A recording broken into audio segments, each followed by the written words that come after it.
Le sujet du cancer. Si l'on n'attrape pas le cancer à cause de facteurs extérieurs, alors le cancer est le plus souvent votre vie non vécue qui réclame maintenant sa place. Je vais essayer de vous illustrer, dans les contributions sur le cancer de l'estomac, du sein et de la prostate, comment fonctionne le cancer. Selon la médecine traditionnelle chinoise, l'estomac représente la joie de vivre. Les personnes atteintes d'un cancer de l'estomac sont souvent aussi dépressives et on devient dépressif lorsqu'on se trouve dans une situation dont on ne peut pas sortir. Cela peut concerner les relations, cela peut concerner les conditions de vie.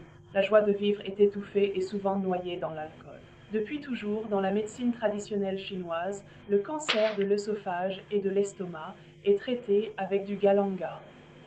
Au choix, les gouttes.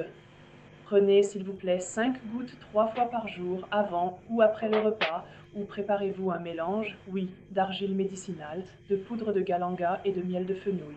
Et ensuite, prenez toujours 3 cuillères à café après chaque repas, mais ne buvez rien tout de suite après, afin que cela puisse au moins agir un peu. Cela aide bien sûr aussi en cas d'œsophagite et de gastrite. Bien sûr aussi pour le reflux, car le pantoprazole provoque aussi le cancer à long terme.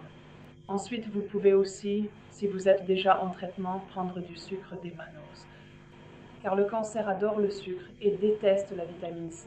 Et avec le démanose, vous êtes plus réceptif à la chimiothérapie. On a aussi déjà essayé de priver complètement les patients de sucre, simplement pour affamer le cancer. C'est absurde. S'il vous plaît, prenez ce sucre démanose si vous êtes sous chimiothérapie. Vous pouvez en trouver dans n'importe quelle droguerie. Et vous prenez ce sucre, c'est un sucre simple, du 1er au 3e jour, 3 fois par jour, du 4e au 5e jour, 2 fois par jour, puis à partir de là seulement 1 fois par jour. Le cancer peut bien sûr aussi être hérité, car vous adoptez le schéma de vie de vos parents. Les méthodes de guérison alternatives ne remplacent pas la médecine conventionnelle, mais vous pouvez les intégrer car elles ne font pas de mal. Cependant, il faut distinguer entre l'allopathie, la médecine conventionnelle et l'homéopathie. Tout ce que vous pouvez encore prendre en accompagnement thérapeutique, ce qui tue les cellules cancéreuses, ce qui freine la croissance des cellules cancéreuses, ce qui prévient le cancer et empêche la formation de métastases, vous pouvez tout lire dans le journal au chapitre Cancer.